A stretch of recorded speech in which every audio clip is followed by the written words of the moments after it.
Uh, Metsa, you're one of the leaders on this team this season. So, given the ebbs and flows of a year, to sweep a rival like Syracuse, is that a good feeling just to feel like the team is back on track?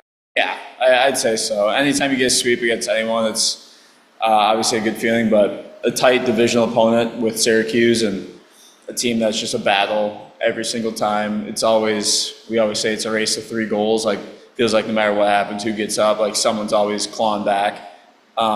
So those are 2 gritty games I feel really good to get.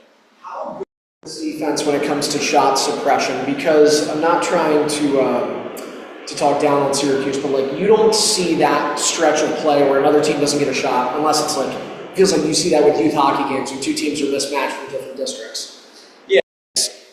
Yeah, I think it's a combination of suppression, but also just the skill we have on offense. Like, we have guys that just possess the puck. Like, I feel like in the second and third period, maybe even the whole game of that last Syracuse game, like, we just had the puck the whole time. Like, kind of like your best defense is good offense type of thing. And it's when we are playing our game and we're controlling the play and controlling the puck, like, teams don't get many shots on us because they just don't have the puck.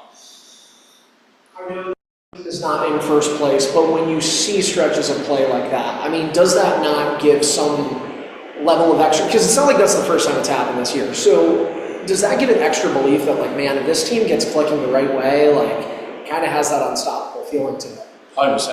I felt that way in preseason and the first couple games of kind of us figuring out what we need to do.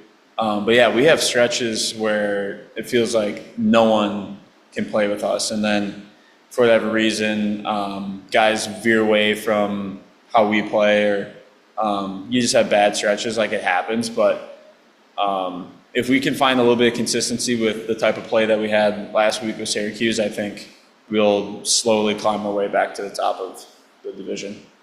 Veering away, is it fair to say that kind of happened a week and a half ago against Utica here? 100%. And, you know, long season, you get those ebbs and flows. It's kind of how you learn from them and manage them and then respond to them.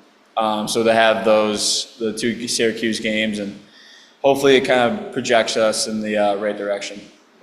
It's one of those intangibles, but it's funny, right? I mean, you look at the North Division, you're playing a last place team, but they're probably playing like one of the better teams in this division right now. Yeah, that's a test for us, where it's easy to look at a team like that and look at their record and look at what the record was and write this game off and just kind of show up and go through the motions. But if you want to be successful, especially late in the season and in playoffs, like, these are types of games where maybe you're not into it mentally today. Like, later in the season, it's going to be physically, or there's going to be some other thing that's going to be trying to hold you back, and this is something you got to be able to push through and really lock in mentally. And whatever reasons are there that may push you away from playing our game, like, just making sure everyone's dialed in and digging in, doing what we need to do. Emphasis on trying to repeat what you guys did against Syracuse, but it's also a different team. Because you've seen both of these squads a couple of times now, like, how does Utica differ from Syracuse in your eyes? They're both tough teams. They're both aggressive forecheck, and it feels like Syracuse is built a little bit bigger and heavier. Utica has some playmakers that obviously recently have started to really click and find their game with their success. You get a little bit of both with Utica. Like, I don't think really either team likes each other, and you always get a little bit of extra juice there from that, but they have a little bit of extra skill. Casey and Nemec back there on D that can be game changers.